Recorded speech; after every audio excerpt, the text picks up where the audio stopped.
آج ہی تو وہ آئی تھی، بانکی سجیلی سانولی سلونی لڑکی، جس نے ابھی نئے نئے خواب اپنی آنکھوں میں بسانے شروع کیے تھے۔ ان خوابوں نے اس کی رنگین تتلیوں جیسی آنکھوں کا حسن اور بھی بڑھا دیا تھا، مگر وہ آتے ہی پھوٹ پھوٹ کر رونے لگی۔ جب کسی نے اسے تسلی کے دو بول نہ کہے تو اس نے گلے میں دوپٹہ کس کر خودکشی کی کوشش کی۔ وہ 15 برس کی ناسمجھ لڑکی تھی، بہت پاکیزہ اور معصوم صورت، مگر آج وہ زندگی کو کس رخ سے دیکھ رہی تھی۔ ہر طرف دھوپ ہی دھوپ تھی جو اس کے سراپا کو جلا رہی تھی۔ وہ کہاں پناہ تلاش کرتی، کسی سائبان تلے جا کر کھڑی ہوتی۔ ماں باپ جو مضبوط سائبان ہوتے ہیں مر چکے تھے۔ باجی، خدا کی قسم میرا کوئی قصور نہیں، میں کوئی بری لڑکی نہیں ہوں۔ میں نے تو کبھی تصور میں بھی کسی غلط بات کے بارے میں نہیں سوچا، مگر خدا جانے کیوں لوگ مجھ سے برائی کی توقع کرتے ہیں۔ شاید وہ اپنی غلط سوچوں کا پر تو مجھ میں دیکھتے ہیں۔ میں تو اس کی بات سن کر سوچا کہ جب یہ معصوم اتنی بری نہیں تو کیوں اس کو برا سمجھا گیا ہے، جس نے ابھی زندگی کا شعور بھی اچھی طرح حاصل نہیں کیا، جس نے ابھی زندگی کا اصل چہرہ نہیں دیکھا۔ اس کے لیے ابھی سے حیات اس قدر تلخ کیسے ہو گئی کہ ہر جانب نفرت کی گھٹائیں اس کی جانب بڑھنے کیوں لگی؟ اس کے ساتھ ایسا کیوں ہو رہا ہے؟ یہ خود اس بے خبر کے علم میں بھی نہیں ہے۔ آج یہ لڑکی میرے پاس حواس باختہ آئی تھی۔ خدا جانے کس موڑ پر اس سے کیا خطا ہو گئی تھی کہ زندگی خود اس کی دشمن بن گئی اور سمندر کی ریت کی طرح اس کے پاؤں غلیظ حالات کی دلدل میں دھنسنے لگے ہیں۔ آج یہ نوخیز عمر کی لڑکی زندگی سے کس قدر مایوس تھی۔ وہ ایسی ہو گئی تھی کہ اگر کبھی کوئی خوش بھولے سے بھی اس کی راہ میں آ جائے تو وہ خوشی سے ہراساں ہو جایا کرے گی۔ بچپن میں تو اس کو کبھی یہ احساس نہ ہوا تھا کہ اس کی آئندہ زندگی اتنی تلخ ہو جائے گی۔ جوانی کی دہلیز پر قدم رکھتے ہی اس کو اس کے اپنے ہی لوگوں نے یہ احساس دلا دیا کہ اب وہ کھل کر سانس بھی نہیں لے سکے گی۔ بالی عمر میں لڑکیاں خواب دیکھتی ہیں، مگر رافعہ بولی قسم ہے ابھی تو میں نے خواب دیکھنے شروع بھی نہیں کیے تھے۔ ایک شام بس میں خوش تھی، ایسے ہی بلا وجہ، اور وہ شام میں کبھی نہیں بھول سکتی جب دوپہر کے وقت گھر کا کام ختم کر کے سستانے کو بیٹھی تھی۔ ٹھنڈی ہوا نے ماحول کو خوشگوار بنا دیا تھا۔ شام ڈھلنے کو ہوئی تو وقت تھم سا گیا، سما اور بھی سہانا ہو گیا تو میرا دل خود بخود خوشی سے جھومنے لگا۔ جی چاہنے لگا کہ آنگن کے درخت میں پینگ پڑی ہوتی تو میں جھولے لیتی۔ میں اپنے صحن میں کھڑی نیم کے پیڑ کی طرف دیکھتے ہوئے سوچ رہی تھی کہ ابھی تو میں نے صحن صاف کیا ہے اور یہ پتے پھر ٹہنیوں پر سے بکھر گئے، کیوں نہ ان کو ایک بار پھر سے سمیٹ دوں کہ مجھے کوڑا کرکٹ سے اٹا آنگن بالکل اچھا نہیں لگتا تھا۔ تبھی میں جھاڑو اٹھانے کے لیے برآمدے میں گئی تھی کہ فون کی گھنٹی بجنے لگی۔ ان دنوں ہمارے گھر نیا نیا فون لگا تھا، اس خوشی میں بھاگ کر فون اٹھا لوں۔ میں نے ہاتھ میں پکڑی جھاڑو پھینک دی، مجھے خبر نہ تھی کہ بھائی چھت سے مجھے دیکھ رہا ہے۔ میں فون اٹھانے کو کمرے میں بھاگی، شاید اس نے بھی گھنٹی کی آواز سن لی تھی۔ بھابھی گھر پر نہیں تھی۔ مجھے خود نہیں پتا مجھے فون اٹھانا کیوں اچھا لگتا تھا، شاید اس لیے کہ گھر میں یہ ایک نئی چیز آئی تھی، بس اس روز شوق کے سوا کوئی غلط بات نہ کی تھی۔ میں نے فون اٹھا کر ہیلو کہا، ادھر سے ایک مرد کی اجنبی آواز سنائی دی۔ اس نے بھی جواب میں ہیلو کہا۔ جی فرمائیے، آپ کو کس سے بات کرنی ہے؟ اجی محترمہ، تم ہی سے تو بات کرنی ہے، اس نے جھٹ سے جواب دیا۔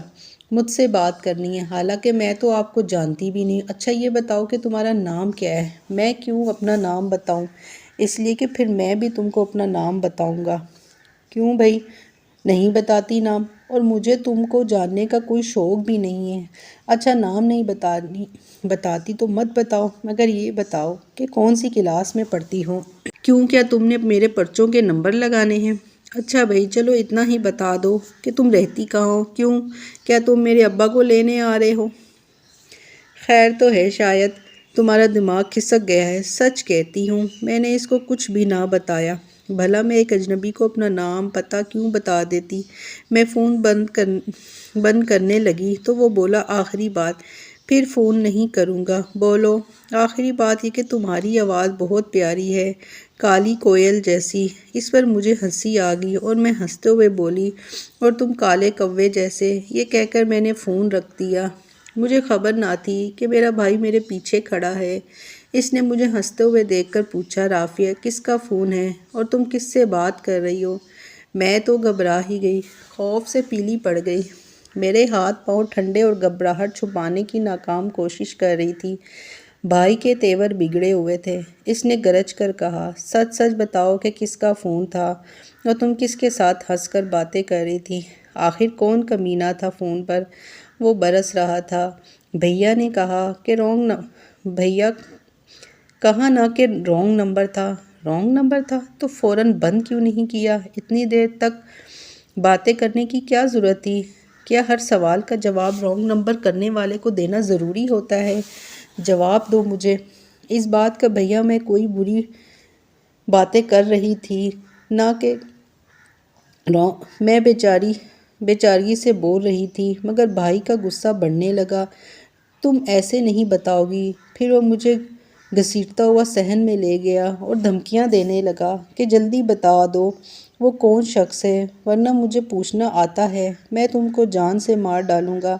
میں بالکل تیار نہ تھی، بہت زیادہ گھبرانے لگی۔ تبھی بھائی نے آؤ دیکھا نہ تاؤ اور لگا مجھے چولہے کے پاس پڑی لکڑی سے پیٹنے۔ میں ہراساں ہو کر چلانے لگی۔ تبھی وہ پڑوسیوں کے خوف سے باز آ گیا، لکڑی پھینک دی اور پھنکارتا ہوا گھر سے نکل گیا۔ اس دن کے بعد اس نے فون کو تالا لگا دیا۔ پھر بھی اس کا غصہ ٹھنڈا نہ ہوا۔ اس نے مجھے شک و شبے کی آگ میں جلانا شروع کر دیا۔ ہر وقت اس کی نگاہوں میں میرے لیے نفرت بھری رہتی تھی۔ اب تو میرے بڑے بھائی کے خوف سے تھر تھر کانپتی تھی۔ اس کے ڈر سے صحن میں بھی نہ نکلتی تھی، کھڑکی کے پاس بھی کھڑی نہیں ہوتی تھی، باہر گلی میں نہیں جھانکتی تھی کہ وہ آ کر مجھے پیٹنا نہ شروع کر دے۔ اور تو اور مجھے فون سے نفرت ہو گئی۔ اس دن کے بعد پھر کبھی فون کو ہاتھ نہیں لگایا۔ مجھے اب فون کی طرف دیکھنے سے بھی خوف آتا تھا۔ میری زندگی مسلسل ایک خوف کے تحت بسر ہونے لگی، ایسی اذیت تھی جو آہستہ آہستہ اثر کرنے والے زہر کی مانند مجھے اندر اندر سے کھا رہی تھی۔ میں اس اذیت بھرے ڈر کو ہرگز الفاظ میں بیان نہیں کر سکتی۔ ابھی میں اس اذیت سے چھٹکارا نہیں پا سکی تھی کہ ایک دن غضب ہو گیا۔ بتاتی چلوں کہ میرے ماں باپ مر چکے تھے اور میں بھائی کے پاس رہتی تھی۔ اس دن میں گھر میں اکیلی تھی، بھابھی میکے گئی ہوئی تھی کہ اچانک کسی نے بیل دی۔ میں نے دروازہ کھولا، سمجھی شاید بھابھی آ گئی ہیں، مگر وہاں ایک نوجوان لڑکا تھا، شاید کسی تنظیم سے وابستہ تھا۔ وہ چندہ مانگنے آیا تھا۔ میں نے بس اتنا ہی پوچھا کہ تم کون ہو بھائی؟ کہ اوپر سے میرا بھائی آ گیا ہے۔ اس نے نوجوان کو مشکوک نگاہوں سے دیکھا، پھر کہا، بھاگ یہاں سے، کوئی چندہ نہیں ہے۔ میں تو فوراً کمرے میں چلی گئی۔ جانے اور کیا کچھ بھائی نے اس سے سوال کیے، مجھے نہیں معلوم، لیکن آ کر بھائی صاحب میرے تو گلے ہی پڑ گئے۔ کون تھا وہ؟ سچ بتا دو، تم اس سے کیا باتیں کر رہی تھی؟ میں نے لاکھ قسمیں کھائیں کہ ایسی کوئی بات نہیں، میں تو اس آدمی کو جانتی نہیں۔ تو پھر جب بیل پر دوڑ کر دروازے پر جاتی ہو کیوں ہو؟ بھائی جان، جب گھر میں کوئی نہ ہو تو مجھے ہی جانا پڑتا ہے۔ جھوٹ بولتی ہو تم، پہلے بھی کتنی بار یہ چندے کے بہانے آتا رہا ہے۔ کیا اس دن تم فون پر اسی سے باتیں کر رہی تھی؟ میں نے یقین دلایا کہ ایسی کوئی بات نہیں، میں اس آدمی کو نہیں جانتی، یہ پہلے کبھی نہیں آیا۔ مگر ان کا شک دور نہ ہوا۔ وہ یہی چاہ رہے تھے کہ میں ہر صورت بس اقرار کر لوں کہ میں اس نوجوان کو پہلے سے جانتی ہوں۔ خدا جانے میرا بھائی کیا چاہتا تھا۔ ایک دن وہی نوجوان اسے پھر سے ہماری گلی میں نظر آ گیا۔ وہ اب ہمارے برابر والے دروازے کی بیل بجا رہا تھا۔ بھائی سمجھا کہ ان کو آتا دیکھ کر وہ دوسرے گھر کے دروازے کی جانب چلا گیا ہے، بس انہوں نے اسے جا لیا۔ بولے، کمینے، اب میں تجھے نہیں چھوڑوں گا، تیری تو میں جان لے کر چھوڑوں گا۔ جان چکا ہوں کہ تو ادھر کے چکر کیوں لگاتا ہے۔ وہ لاکھ کہتا رہا کہ بھائی صاحب، میں چندہ لینے آیا ہوں۔ آپ کی گلی کے بہت سارے گھرانے ہمارے مدرسے اور یتیم خانے کے لیے چندہ دیتے ہیں، مگر بھائی نہ مانے۔ اس سے اس کا ٹھکانہ اور نام پتہ سب لکھوا لیا اور کہا، تم میرے پاس فلاں جگہ آ جانا، وہاں میرا دفتر ہے۔ وہاں آ کر چندہ لے جانا، لیکن خبردار جو میرے گھر کی بیل بجائی۔ اس کے بعد تو میرے بھائی نے میری زندگی ہی اجیرن کر ڈالی۔ ہر وقت کہتے کہ اب اگر اس چندے والے کو ادھر دیکھا کہ آیا ہے تو میں نہ صرف تجھ پر تیزاب پھینک کر تیری صورت بگاڑوں گا، اس کو بھی جان سے مار دوں گا، ورنہ تو باز آ جا۔ تو اپنی اچھی شکل پر ہی اتراتی ہے، غیر مردوں سے ایک بازی کرتی ہے، تجھ کو گھر کی عزت کا ذرا بھی خیال نہیں۔ بس میں اسی خوف سے تھر تھر کانپتی تھی کہ کسی روز سوتے میں میرا بھائی مجھ پر تیزاب نہ پھینک دے اور میری صورت بگاڑ دے۔ میں تو اب سکھ کی نیند سو بھی نہیں سکتی تھی۔ بھابھی بھی بھائی کو سمجھاتی تھی، خواہ کیوں اپنی معصوم بہن پر شک کرتے ہو؟ اب تو وہ اسکول بھی نہیں جاتی، سارا دن گھر میں رہتی ہے، مگر ان پر اثر نہ ہوتا تھا۔ ایک دن وہ بد نصیب چندہ مانگنے والا بھائی کے پاس دفتر چلا گیا۔ اسے تو چندہ مانگنا ہی تھا، کیونکہ تنظیم کی طرف یہ کام اس کے سپرد تھا کہ مقررہ ہدف پورا کرے۔ اسے دیکھتے ہی بھائی کا پارا چڑھ گیا اور انہوں نے اس پر حملہ کر دیا۔ نہ جانے کتنا بھاری گلدان اس کے سر پر مارا کہ وہ زمین پر گر گیا۔ گلدان پیتل کا تھا۔ وہ بیچارہ دھان پان سا مصیبت کا مارا لڑکا گلدان کی چوٹ سے ہی مر گیا۔ پولیس بھائی کو گرفتار کرنے کو سرگرداں تھی اور یہ چھپے ہوئے تھے۔ بھابھی کے بھائی نے آ کر خبر دی تو بھابھی اور میں رونے لگے۔ بس اسی رات میں خوف سے منہ اندھیرے گھر سے نکل پڑی۔ مجھے لگتا تھا کہ موقع ملتے ہی بھائی گھر آئے گا اور مجھے بھی جان سے مار دے گا۔ جب اس چندے والے پر رعایت نہیں کی، اس کو جان سے مار دیا تو مجھے کیوں چھوڑیں گے؟ گھر سے نکل تو گئی، اب خود مجھے پتہ نہیں تھا کہ کہاں جا رہی ہوں۔ نہ منزل کا پتہ تھا، نہ راستوں کی خبر۔ گشت پر پھرتے ہوئے ایک پولیس آفیسر نے مجھے پکڑ لیا اور عدالت لے آیا۔ اب یہ مجھے دارالامان لے آئے ہیں۔ ان دنوں میں ہی دارالایمان کی انچارج تھی جب رافعہ کو وہاں لایا گیا تھا۔ اس کی باتیں سنی تو دل خون کے آنسو رو دیا۔ جن پھولوں کی حفاظت کی ضرورت ہوتی ہے، ہم ان کو کتنی بے دردی سے رون ڈالتے ہیں۔ ایک معصوم لڑکی کی زندگی اپنے سگے بھائی کی نفرت اور شک و شبے کی وجہ سے اجیرن ہو گئی تھی۔ وہ اب زندگی سے ہی مایوس نظر آتی تھی۔ گھر جو ایک لڑکی کی سب سے مضبوط پناہ گاہ ہوتا ہے، وہ اس کو چھوڑنے پر مجبور ہو چکی تھی۔ ٹیلی فون سے اس کو خوف آتا تھا، بھائی کی محبت پر شک کا سانپ پہرا دے رہا تھا۔ وہ مایوسی کی باڑھ میں کیوں نہ گرتی۔ اس کی منزل دارالامان نہ تھی۔ جس بھائی کے گھر میں وہ رہتی تھی، اس کے باپ کا گھر تھا۔ اس گھر کی وہ بھی حصے دار تھی۔ کوئی بتائے، کیا ایسی لڑکیاں عمر بھر کسی پر اعتماد کر سکتی ہیں یا کبھی خوشگوار زندگی جی سکتی ہیں؟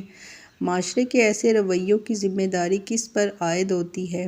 ان معصوم لڑکیوں پر یا ان کے سرپرستوں پر جو اپنے ذہن کی تنگی سے گھر کے آنگن کو ان کے لیے عقوبت خانہ بنا دیتے ہیں؟ تبھی تو یہ اس قید سے گھبرا کر نکلتی ہے۔ تو پھر ایسی کوئی لڑکی کسی غلط آدمی کے ہتھے چڑھ جائے تو کیا ہوتا ہے اس کے ساتھ؟ کیا کبھی یہ سوچا ہے کسی نے؟